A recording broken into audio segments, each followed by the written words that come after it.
The grand story of the Bible, the story that we're all a part of, begins with creation. It begins as every beginning should. It sets the stage for everything that follows. The first chapter of Genesis opens simply yet dramatically, as we're introduced to the greatest reality ever to exist, God. In Genesis 1:1, we meet a God who is simply there. It doesn't open up with a long list of arguments for God's existence because the Bible is His revelation of Himself. It simply assumes His existence because He wrote it. We find out from very early on that God is not dependent on anything or anyone else for His existence. Instead, Genesis 1 describes God as creator of everything. All that exists owes its existence to God alone.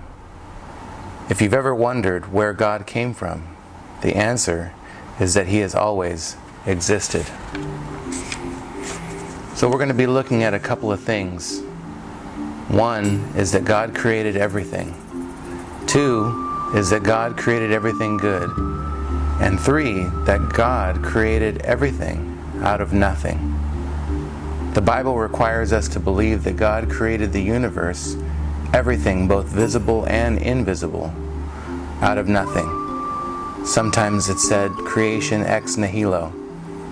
This means that before God created anything, nothing else existed except God Himself. Nothing in creation is eternal. Every created thing has a beginning.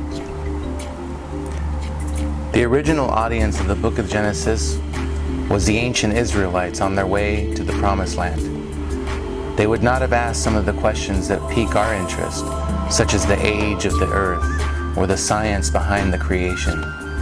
So, what then was the original purpose for the creation account in Genesis? The Israelites would have wrestled with questions such as, is our God the real God? Is He the best God? Is He the most powerful God? Having lived so long among the gods of the Egyptians and those of other foreign nations, the Israelites struggled to believe that their God was the God. God wrote Genesis 1:1 to help His people understand that the God of their bedtime stories, the God of their fathers, was the very same God who created the world. The God of Israel, not the gods of the Canaanites or the Philistines, was the creator of everything. For the Lord is great and highly praised. He is feared above all gods. For all the gods of the peoples are idols, but the Lord made the heavens. In the beginning, God created the heavens and the earth. Now the earth was formless and empty. Darkness was over the surface of the deep, and the Spirit of God was hovering over the waters.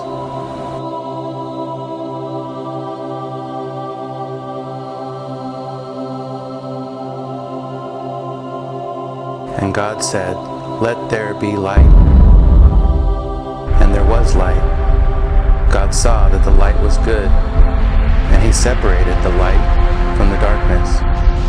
God called the light day, and the darkness He called night.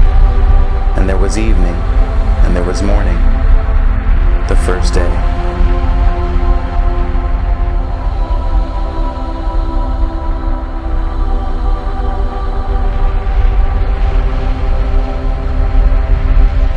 God said, "Let there be an expanse between the waters to separate water from water." So God made the expanse and separated the water under the expanse from the water above it. And it was so. God called the expanse sky, and there was evening and there was morning, the second day. And God said, "Let the water under the sky be gathered to one place, and let the dry ground appear." And it was so.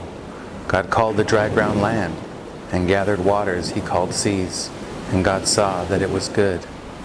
Then God said, "Let the land produce vegetation, seed-bearing plants and trees on the land, that bear fruit with the seed in it, according to their various kinds." And it was so.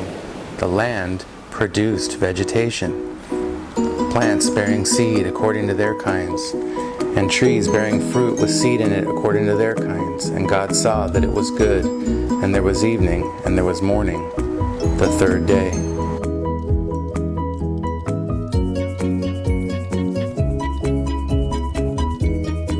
And God said, "Let there be lights in the expanse of the sky to separate the day from the night, and let them serve as signs to mark seasons and days and years.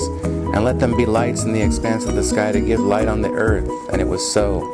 God made two great lights, the greater light to govern the day, and the lesser light to govern the night. He also made the stars, and God set them in the expanse of the sky to give light on the earth, to govern the day and the night, and to separate light from darkness. And God saw that it was good. God said, "Let the waters teem with living creatures, and let birds fly above the earth across the expanse of the sky." So God created the great creatures of the sea and every living thing that moves, with which the water teems, according to their kinds, and every winged bird according to its kind. And God saw that it was good.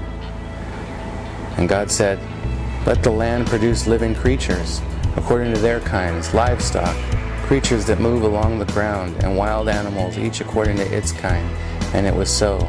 God made the wild animals according to their kinds, and the livestock according to their kinds, and all the creatures that move along the ground. And God saw that it was good.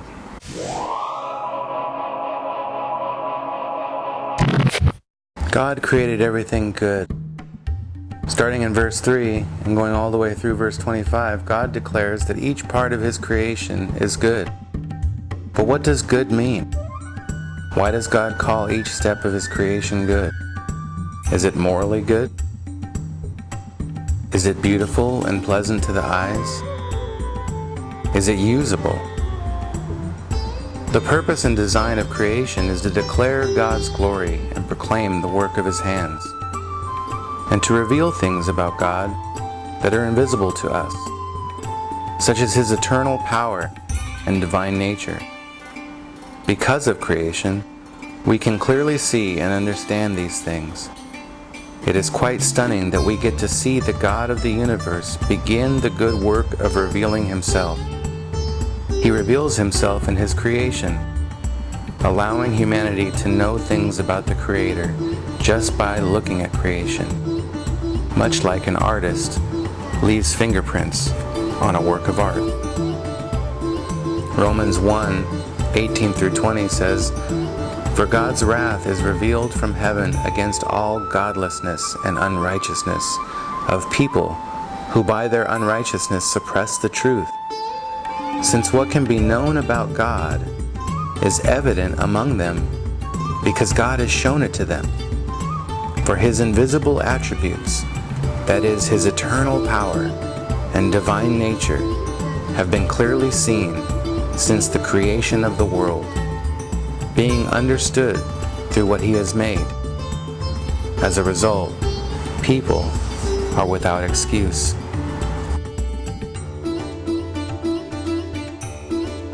John 1:1 through 3 says, "In the beginning was the Word, and the Word was with God, and the Word was God. He was with God in the beginning. All things were created through Him, and apart from Him, not one thing was created that has been created. The Word became flesh and took up residence among us.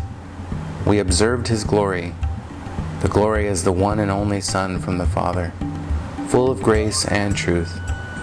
Every time we see God speak things into existence, the Son is there. God created everything through His Son, and all things exist and hold together because of His Son. There is not one square inch in the whole domain of our human existence over which Christ, who is sovereign over all, does not cry, "Mine." So why is it so important that God created everything through the Son? Because through the Son, God gives us special revelation. Creation gives us a general knowledge about God's power and nature, but it fails to reveal God's specific plan of redemption and certain things about Him. In order to know those things, God would have to reveal Himself personally. According to the Bible, this is exactly what God did through sending of His Son. 1 Corinthians 8, 5-6 says, "For even if there are so-called gods, whether in heaven or on earth, as there are many gods and many lords, yet for us there is one God, the Father. All things are from Him, and we exist for Him. And there is one Lord, Jesus Christ. All things are through Him, and we exist through Him." God's story has always been designed to connect with your story. It is because His story that our stories make sense. They have meaning, and they carry on into eternity.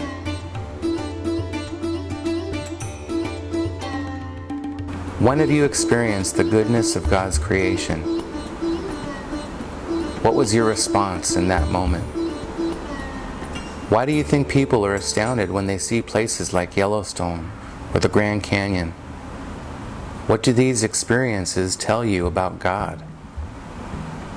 How are these created things good? Are they good morally? Are they beautiful? Are they usable? And why is belief in creation so important? And what are the implications if God didn't create? From the very beginning, we see that God created everything. And this means, among other things, that the entire cosmos is in His hands. It's all in His hands. Even in its broken state, He is in control of everything. How does the knowledge of God's sovereignty over all creation influence the way you think about your circumstances? Why should belief in the sovereignty of God change the way we handle stress and anxiety? Creation, though corrupted because of sin, was created good. This means that sunsets, waterfalls, stars, mountains, oceans, plants, animals, and food, relationships, and a billion other things were all created good for God's glory and our enjoyment. In light of this truth, how should we feel towards creation in general? What are some parts of creation you particularly enjoy? Is it possible for our hearts to idolize parts of creation? And if so, how? In what ways can we avoid this happening to us? Making much of Jesus means that we not merely shine God's glory to those around us with our actions, but with our words as well. No matter how many good actions people witness from us, actions alone will never lead someone to a saving knowledge of God. Think of it this way. Trees are good, but no matter how long you stare at a tree and observe its beauty, the tree will never be able to tell you the gospel. For that, you need words. I want you to read Matthew 28, 18-20. And how will fulfilling the Great Commission require both action and speech? And finally, how will this truth challenge you in your conversations with others?